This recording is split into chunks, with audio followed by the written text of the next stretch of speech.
So I will slowly start. So my name is Hanna Muehlenhoff. I'm Assistant Professor of European Studies at the University of Amsterdam, and I have the honor to chair and this panel, but also to provide some comments for these really interesting papers that we will hear about in a minute. This is one of the first panels of this great conference, and it's entitled Gender and Identity in EU Politics, and I think it's also really fitting.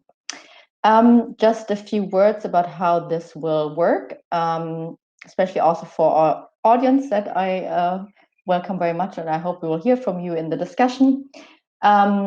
We will have, unfortunately, only 3 papers that will be presented in around 15 minutes each. As I already said, that there can be a little bit more time because we have less papers. And after the presentations, I will have some comments and feedback for the panelists. And then we would very much like you all also to engage with questions and comments. We will now start with our first presentation by, and I hope I pronounced your name correctly, please correct me, Michal Gulczyński from Bocconi University. The floor is yours. Looking forward to your presentation. Thank you very much. You pronounced mine very well. So I'm Bocconi's PhD student at the Bocconi University in Milan. So this is a very early stage of my research, so I will be happy to hear any comments. And the title of my presentation comes from Donald Tusk, who famously said that Europe is a woman. And my question is slightly different than that.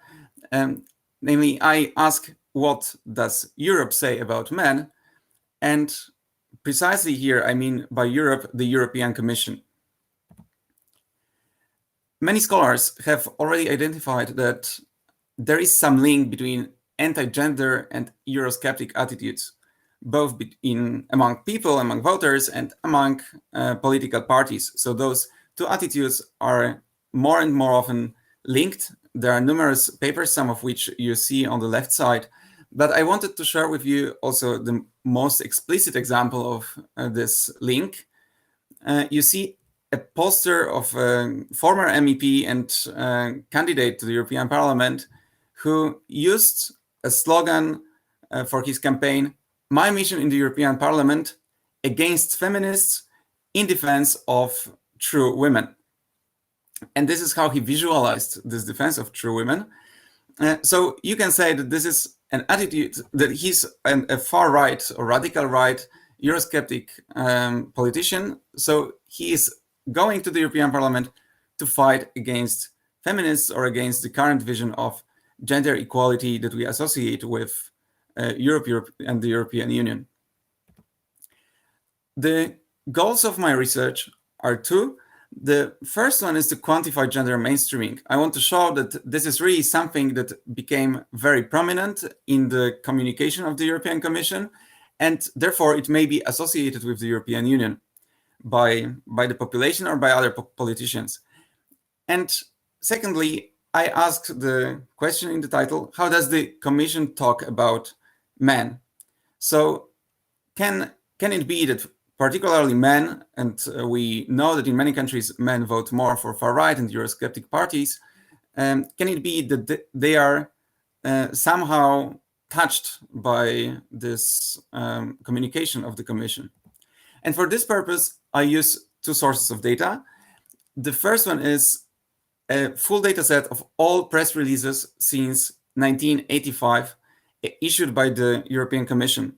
This has been kindly provided by Christian Rau, who collected this data set of 45,000 sets. So it's a huge 45,000 texts.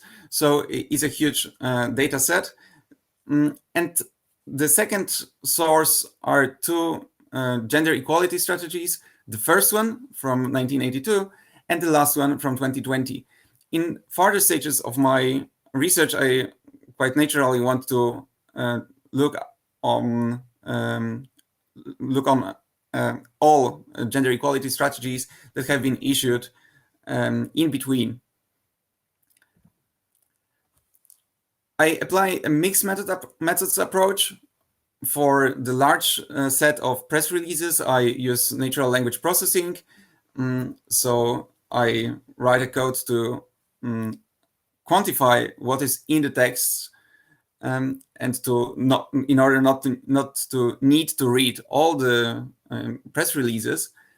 But I also apply a conceptual framework, which is more qualitative, of policy target populations. Schneider and Ingram define policy target populations by 2 dimensions. The first one is the political power. We can see groups that we can see groups as having high political power or low political power. So those that can influence policies and those that do not really have access to politics, they do not influence policies. On the other hand, we can see groups as deserving of public policies and undeserving of public policies. So those that are seen as positive and those that are seen as negative. And by an intersection of those 2 dimensions, we get 4 categories. The first one, starting from the top left, are the advantaged groups, like business or middle class. We see them as generally positive. We want to be, some of us want to be like them, or at least we know that they are needed. But in the same time, we realize that they probably have some influence on politics. Then going to the right, we have powerful people who are seen or portrayed as negative and undeserving of public policies. Those are, for example, big banks or Wall Street. Then we have people who are powerless, or they have less political power, and they may be, again, positive or negative. They may have a positive or negative image, or they may be deserving or undeserving. So those deserving are typically women, students, children, poor families, homeless, and so on. So we see that they are in need and they deserve their needs to be addressed. And then we have a negative groups that have a negative image, and they are also powerless. So although they do not have influence on policies, we do not think that they should be helped. Those are, for example, sex offenders, like rapists, undocumented immigrants, other minorities of young males. Maybe even some would claim that here we have gay males who are also discriminated against. Then we have welfare cheats, and so on. So those are called deviants that do not deserve public policies, although they do not have political power. And now let's go back to let's go forward to the questions. My first question was to see how often does the European Commission speak about gender?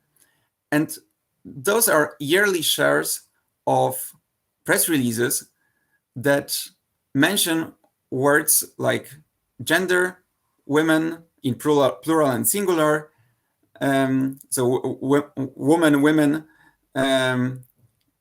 men in plural and singular, female, male. The blue line shows the total of all texts that mention any of those words. So this is obviously the highest line. And we see that in the 80s, in the early 90s, only 3 to 5% of press releases mentioned women or gender. Then we had 2 spikes in 95 and 2001, and a constant increase since 2008. So roughly after the Treaty of Lisbon, we see a constant increase of the frequency of gendered words in press releases. You can also see the orange line. This is the word gender itself. And it was first used in 93, again in 94, but only one time each year, I think. And then again, since 2008, we see a large, very steep increase of the use of the word gender. The green line shows how often the only words like women or female are used, but not men or male.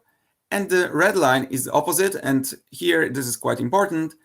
There is an almost constant share of texts that refer to men or male, but do not talk about men. It's around 1 or 2%. So it's not the same cycle as you see with the green line or the gender line or the blue line that is driven mainly by talking about women. This share of text about men is quite constant, and I will explain it in a moment.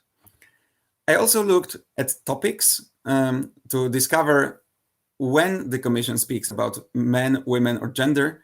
And here I inductively, by the software, I divided the press releases into 20 topics, defined by around 5 words each. Here you see the 2 most important words, and you also see that those topics make sense. So for example, we have one topic is digital and research, then we have waste and water, migration and visa, and so on. So those topics make sense. And on the right side, you see the distribution of topics for texts for press releases that talk only about women, but not about men. And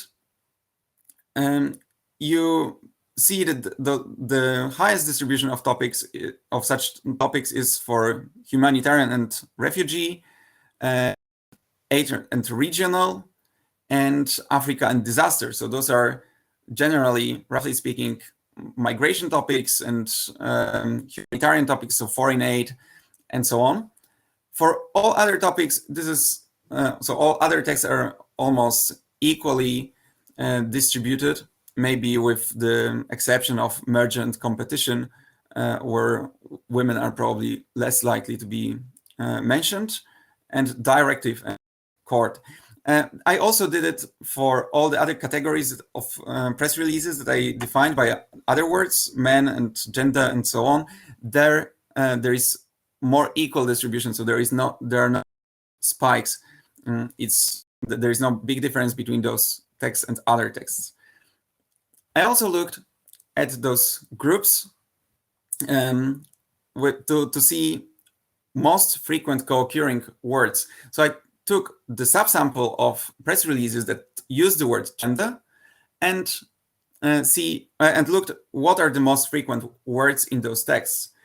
And the most frequent word is Europe. This may be not surprising, but surprisingly, in those texts that talk only about women or only about men, Europe is not in top 10 words. So the word gender can be identified with Europe or with the European Union, also with inclusion, with equality, and with actions and programs. This is quite distinctly different from the group of texts that mention women but not men. Those texts talk about aid, for example, also about commissioners. So maybe commissioners they talk about women when they want to portray that they want to show that they are doing something. Also social funds and other forms of help. In top 10 and top 20, there is also development. And the final group is those 1-2% of press releases that talk about men but not women, or mention words like men, male, but not women, female. But here there is a problem with interpretation. And the problem is that the meaning of the word man has changed since the 1980s, when my sample starts. The Commission used to say, for example, we need to protect ordinary men, or we need to increase protection of men on the street. We need to the ordinary man fears increased taxes, and so on. So this is not surprising.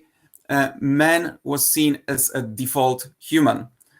So it was a neutral synonym of human or of a citizen. The gender equality strategy in 1982 focused only on employment and on women, and so was strictly limited to the tasks of the European Commission at the time, and men were used only as a comparison group. So they were most often they appeared in sentences like equality of women and men. So now we would say more often gender equality. Then second, young women are more affected by unemployment than young men. So those are the sentences where women are compared to men, and men are better off. And finally, men are also mentioned in contexts of men-dominated occupations or men-only occupations that should be opened up for women. But this meaning of men has very much changed in the 2000s and 2010s. Now, when a press release mentions men but not women, it is usually in contexts like man-made disaster, or we need to protect people, like we need to increase protection from man-made disasters and terrorist attacks. So it's only highly negative, extremely negative contexts when men are still treated as a default human. Still in 2020, in the gender equality strategy, men are used as a comparison group in the three ways that I have mentioned. But now the equality strategy encompasses many more topics. It starts with violence, then goes to education, care gap, leadership, so the gender gap in politics, gender equality across the world, which is a separate topic, and this corresponds also to what I've mentioned about humanitarian and refugees aspects, when the Commission speaks about women more than about gender. And importantly, violence is the first subject. So it sets men as a target of education against violence. So this is the only way that men are mentioned in this text as a target, as a population, as a policy target population. And in other contexts, so in other way, this sets men as perpetrators, women as victims, and men as perpetrators, so that they clearly are equalized with those sexual offenders, and they therefore, in this framework of target populations, they are deviants. They do not deserve any kind of public policies. Also, men are portrayed as a uniformly powerful group. So many times it's said that men hold high positions, even in the European agencies, even in politics, and so in politics, in business, and so on. It's underlined several times that men hold high positions. And on the other hand, this contrasts with women whose role in fighting for climate and in Me Too is underlined. So women are shown as actors, as political actors of low political power, and struggling to express their opinion and struggling to influence policies through grassroots movements. And men are those who hold high positions, and they are already represented. They are those who hold the power. Importantly, men are not differentiated by social class or by education level, none of that. And the term intersectionality is mentioned and explained, but in the next sentence is mentioned that it's about women of several classes being even more vulnerable than average women.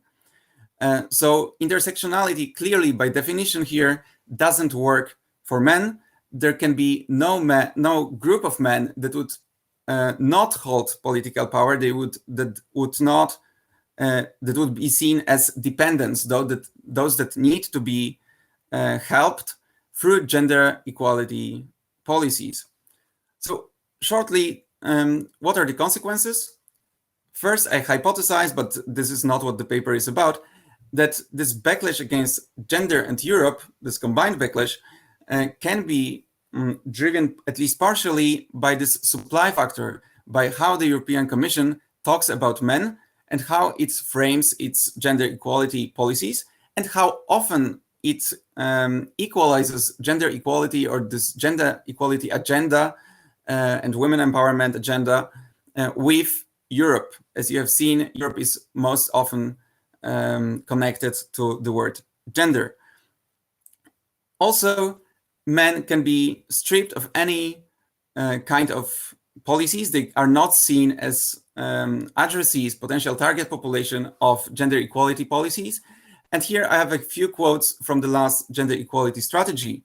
So for example, the Commission says, there are more women university graduates in Europe than men graduates. Women remain underrepresented in higher paid professions. So the first problem is also a gender equality problem, not addressed, and is not even mentioned as potentially addressable by the Commission. And even more, the Commission denies that in another place, it denies that there is any gender gap in education, although it's quantitatively huge. The Commission says, while the gender gap in education is being closed. So in fact, the gender gap in education is quite considerable, but it's a reverse gender gap. Second, women only represent 17% of people in ICT, despite the fact that the girls outperform boys in digital literacy. The first problem is addressed by the gender equality strategy, but the second problem of girls outperforming boys is not considered as relevant. And finally, women and men experience gender-specific health risks, and then the example is reproductive health. So it remains to be seen how the health strategy is framed, but it may be that this framing of men as a deviant group or high political power group, non-deserving group, can influence also health strategies of the European Commission. So thank you very much. All comments are welcome. As I have said, this is a very early stage of my research. So looking forward to your comments. Thank you very much for this fascinating paper and for keeping to the time very well. Then we will continue with, also please correct me if I mispronounce your name, Angelica Szucko from the University of Brasilia. And we will move to the Brexit debate. Thank you so much, Hanna. Well, as Hanna said, my name is Angelica. I'm from the University of Brasilia in Brazil. And for me, it's a pleasure to join you all today for this graduate forum. And I will talk about Glass-Cliff and Theresa May's Brexit legacy as Prime Minister. My paper aims to explore the paths that led May to this position in such a challenging moment, based on the Glass-Cliff literature. Then I also analyze May's response to the Brexit vote in light of complex adaptive systems approach to crisis, and I apply the CD model. My presentation is divided into 3 sections, as well as my paper, and I would like to start by briefly introducing some key ideas related to the Glass-Cliff phenomenon. So the term Glass-Cliff was first coined by Michel Ryan and Alex Haslam in 2005 by extending the glass ceiling metaphor. They draw attention to the invisible barriers encountered by women in their professional careers, particularly if compared to men. By the Glass-Cliff metaphor, women and also other minorities are more likely to achieve leadership positions in precarious conditions, associated with increased risk of failure and also to be blamed for negative results already set in motion appointment. This phenomenon is related to some implicit theories of gender stereotypes and leadership, which associated leaders' desirable characteristics with men, such as think manager, think male, but claims that women may have some appropriated skills to deal with crises, such as the theory think crisis, think female.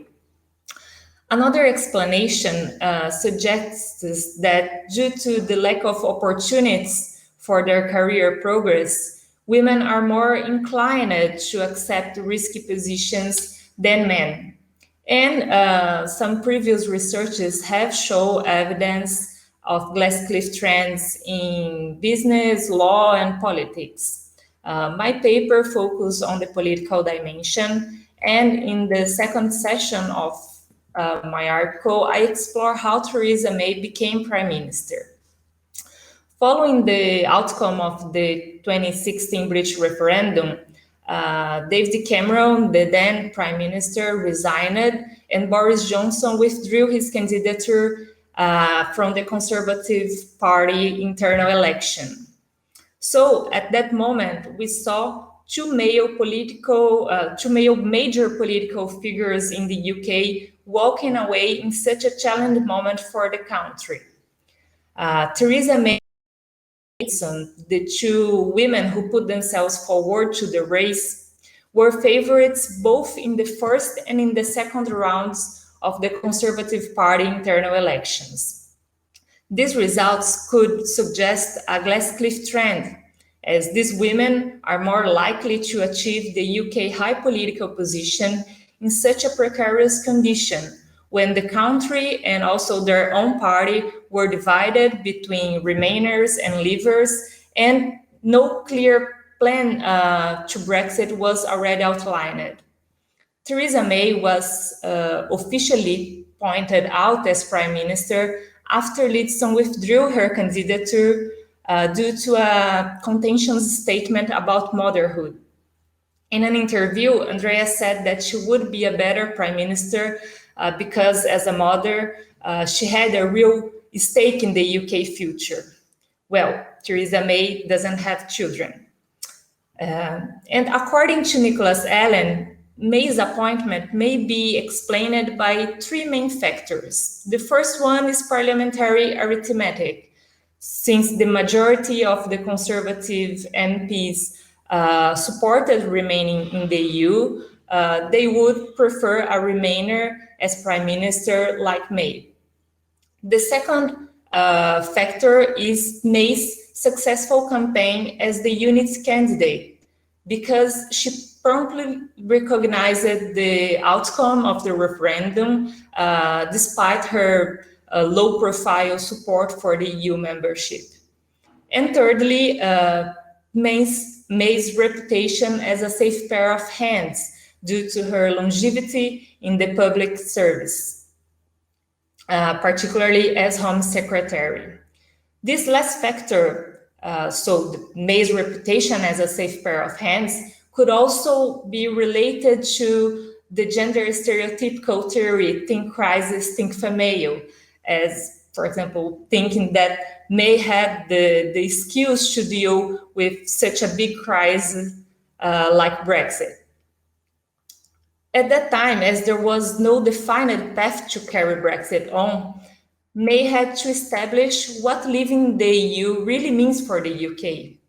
And in the third section of my paper, I investigate how May's response to the Brexit crisis, how was the response, and I apply the complex adaptive systems approach. Complex adaptive systems are characterized as non-linear systems in which feedback loops operates. Also, complex systems have adaptive agents that trigger emerging patterns of self-organization, alternating between old trends and new dynamics.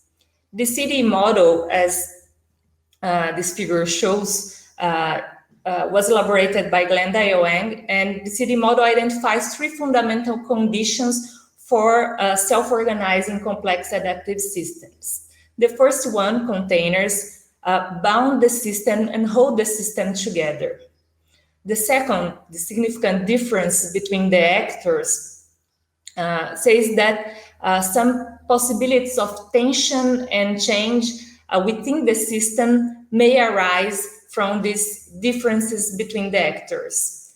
And the third one, the transforming exchange, corresponds to the transactions and interactions between and among the agents of May's hard Brexit option sought to provide a direct response to the main issues of immigration and economy raised by the Leave side during the referendum campaign in 2016. This strategy, in line with May's attempts to control the Brexit process through centralization in her own cabinet, gave limited scope for the expression of significant differences between the agents of the systems, and also gave limited scope for the emergence of alternative exit models, like, for example, a softer Brexit or a second referendum, or even the revocation of Article 50. Additionally, the UK red lines in the negotiations with the EU and the British fighting stance reduced the chances of transforming exchanges. So reduced the chances of more adaptive interactions between the actors, the agents of the system. This linear and centralized approach to deal with such a complex issue as Brexit led to disorder and chaos, preventing the emergence of more adaptive actions. Also, in order to approve the withdrawal agreement negotiated with the EU, Theresa May adopted a brinkmanship strategy. It means to force a highly dangerous situation until its imminence to obtain a result that is advantageous to you. In this case, the Prime Minister initially declined the possibility of extending the UK withdrawal deadline, so keeping the no-deal option on the table to force British MEPs to approve her withdrawal agreement. The centralization of May's approach resulted in constant tensions, both within her cabinet and with the British Parliament, as, for example, as I listed here, the two Brexit secretaries' resignation, defeats of the withdrawal agreement in the Parliament, the two Brexit deadlines extensions during her government, the two indicative votes held in the British Parliament, and all these tensions culminated with her resignation after the European Parliament elections in May 2019.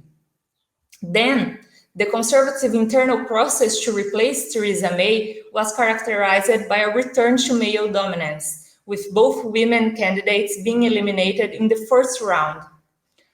Johnson's appointment may be an indicative of the savior effect, when a woman or other minorities perceived to have failed are pushed out and replaced, usually by a white man, to mark a return to the status quo. Also, according to another metaphor, the Mengele's cushion metaphor, after a woman's failure, it's easier for a man to step in because he would have more support for their in-group if they failed. And this was the case for Boris Johnson, for example, who put himself forward to the race. And Boris Johnson also adopted a brinkmanship strategy in the negotiations with the British Parliament and the European Union, like Theresa May, but he was able to approve the agreement renegotiated because he had the support from his backbenchers. This article shows that a glass cliff situation comprises a complex interaction between the type of crisis faced, the paths that led to a woman's leadership position, and especially the resources given to her to deal with this crisis. Indeed, Brexit is considered a major crisis both for the UK and for the EU, and Theresa May's appointment as Prime Minister at that time highlights a glass cliff trend. Also, to some extent, May was blamed for negative results which were set in motion before she took office, since any Prime Minister would have to cope with a divided country and tough Brexit negotiations. Finally, during her administration, May had limited capabilities and scope for action. To conclude, I would like to mention that by acknowledging the glass cliff trend in May's appointment, I do not want to exempt her mismanagement choices, but just take these poor leadership conditions into account when evaluating her government. I would also like to highlight that even though Brexit was the most important issue of her administration, Theresa May should not remembered only for it. She was also a champion of women in politics, supporting the program Women to Win, a conservative initiative to boost female political careers and to increase their representation in the British Parliament. Unfortunately, this more positive legacy was overshadowed by the Brexit crisis. Thank you so much for your attention. I'm looking forward to your comments and questions. Thank you. Thank you very much. Perfect timing as well. Then we'll move on to, and also apologies for maybe mispronouncing, Solomiya Kharchuk from Oslo University, and her presentation on LGBTQ rights in Poland and the EU. Hello, everyone. My name is Solomiya Kharchuk, and today I'd love to deliver a speech on the clash over LGBTQ plus rights between Poland and the European Union, because this clash, I would call it a clash, became very noticeable in the recent years. And because of that, the question arises, why do Poland, the Polish government, and the European Union disagree about this issue? To provide an answer to this question, I will present the theoretical framework.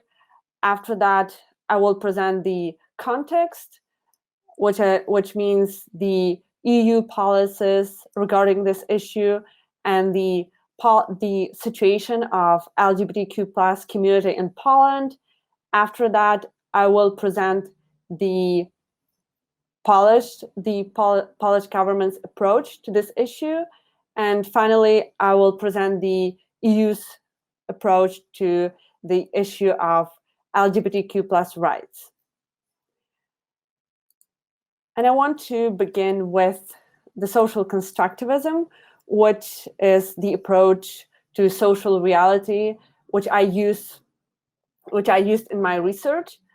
And it is based on the idea that we live in a socially constructed world, which means that the material things do not mean anything on their own. Instead, we create the meanings of the material things through the process of interpretation. For example, like this volcano eruption, this means nothing on its own, but we can interpret it as the natural phenomenon or the expression of anger of gods. And we create these interpretations of material things, and we act upon these interpretations. So that is what the social constructivism is basically about. I also rely on the interpretivist theory of knowledge, because, as I mentioned, interpretations are crucial when it comes to the social reality. And because of that, my main research question is, how do the decision makers from the EU and Poland interpret the issue of LGBTQ plus rights? I also rely on Ken Booth's idea of human security, which is based on the concept of emancipation. So the School of Human Security, which is the Aberystwyth School of Human Security, for this school, the notion of emancipation is very crucial. It is even central. And it means that people should be secured from all the limitations that stop them from doing what they would freely choose to do And this has to be, of course, compatible with freedom of others. But this notion is central, and this notion is central for my research too. It is also argued that the framing of LGBTQ plus rights in terms of human rights and human security is necessary for a broader emancipation strategy. And many actors participated in the process of framing, including international governmental organizations, non-governmental organizations, media, academics. And these efforts proved to be fruitful because currently the principle of non-discrimination based on sexual orientation is something that stems from the general framework of human rights. It is something that is acknowledged by the United Nations. When it comes to the European Union, it is even stronger here because in 2009, when Lisbon Treaty came into force, the Charter of Fundamental Rights became an integral part of the EU legal framework. And in accordance with this document, the Charter of Fundamental Rights, discrimination based on sexual orientation is prohibited. And also it is one of the purposes of the EU Agency for Fundamental Human Rights to promote the non-discrimination based on sexual orientation. Meanwhile, the situation in Poland is different from the values that the European Union is based on, because as reported by IGLA Europe, which is the European region of the International Lesbian, Gay, Bisexual, Trans, and Intersex Association, as of May 2021, Poland received the lowest score in the European Union when it comes to how the laws and policies of each country impact the lives of LGBTI people. Also, from 2019 onwards, more than 100 Polish municipalities passed the local regulations that resulted in them becoming the so-called LGBT ideology-free zones. And this person that you can see right now, his name is Borys Staszewski, and he is a famous Polish advocate for LGBTQ plus rights. He's on the list of of 2020 Time most influential people. And he was the one who drew the European Commission's attention to the issue of LGBT-free zones. And in Poland, he was sued for his actions. He has actually been acquitted, and during the hearings. But he's the person who actually drew the attention of the European Commission to this issue. Also, the most recent report, which was compiled by Human Rights Watch, it highlights this issue because it is stated there that the Polish government ramped up its attacks on women's and LGBT rights, part of the government's increasing hostile rhetoric against what it refers to as gender ideology. This was actually the quote from this very report. And probably the most crucial example is the speech which was delivered by President of Poland, Andrzej Duda, during his presidential campaign about a year ago. He said that, this is literally the quote of what he said during his speech. He said, "This is just like the neo-Bolshevism. They're trying to convince us that these are people, but this is nothing else than the ideology." So the president of Poland, now he is the president of Poland, and he was back then, he literally compared the group of people, LGBT community, to the neo-Bolshevist ideology.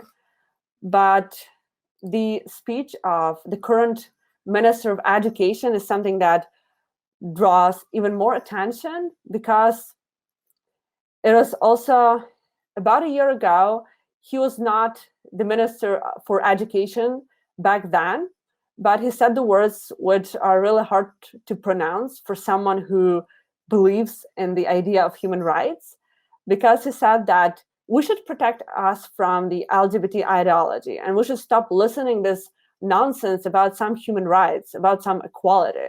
These people are not equal to normal people, and we should finish this discussion. After saying these words, this person became the Minister for Education in Poland, which literally contradicts the belief that education is about tolerance towards others. And when it comes to the European Union actually responded to the Polish, I would say, narratives, because I rely on discourse analysis, and this is something that I wanted to say at the beginning. So the EU's narratives, and what I mean by the EU narratives is the narratives of the EU Commission's decision makers, of the European Parliament. These are very different. For example, Ursula von der Leyen said that LGBTI zones are humanity-free zones, and they have no place in our union. And that is definitely the response to the narratives of Polish decision makers. She also uttered very important words about the LGBTQ+ community. She said that I will not rest when it comes to building a union of equality, a union where you can be who you are and love who you want without fear of recrimination or discrimination. Because being yourself is not your ideology, it's your identity. And no one can ever take it away. And this is definitely a response to what the Polish decision makers were saying. She also presented the first ever European Commission strategy for LGBTIQ equality for the following years. And this strategy includes specific goals that have to be pursued by the European Union, specifically to tackle the discrimination of the LGBTIQ people, to ensure their safety, to build the LGBTIQ inclusive societies, and to lead the call for LGBTIQ equality around the world.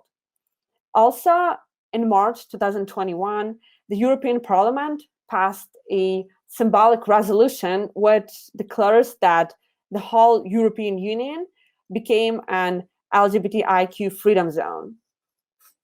And to summarize, I'd love to say that Polish decision makers and the European Union decision makers interpret the issue, the LGBTQ+ community, differently in different ways, because Polish decision makers treat LGBT as a problem, as an ideology, as something abnormal that poses a threat to Polish society and especially the Polish traditional family. Meanwhile, the European Union's decision makers, they treat the LGBTQ+ community as people who have the right to be who they are, who have the right not to be discriminated on the grounds of their sexuality, of their sexual orientation. And this allows one to assume that the EU decision makers interpret the LGBTQ+ community in terms of can boost human security. And this collision between the Polish government and the EU supranational institutions, it stems from the fact that they interpret the same group of people, the sexual minority, in different ways. In case of Poland, it is interpreted in terms of a threat, as something abnormal, and this definitely contradicts with the very ideas the European Union is built upon. Thank you. I would like to thank you all for your papers and for your engaged discussion also of each other's papers, and also for everyone in the audience and the questions. I would also actually like to add that I'm really happy that this conference starts off with a panel that has to do with gender and sexuality in Europe. So I'm very pleased to see that also the keynote also touches upon these issues. I should mention that I'm also part of this research network, Gendering EU Studies, that also Roberta Guerina, who's speaking, is part of. So if you don't, know us yet, follow kind of what's happening also at the conference and at the UASIS annual conference. So I hope also to see many of you there again. But thanks so much for your papers and your presentations and engagement. And hope to see you soon.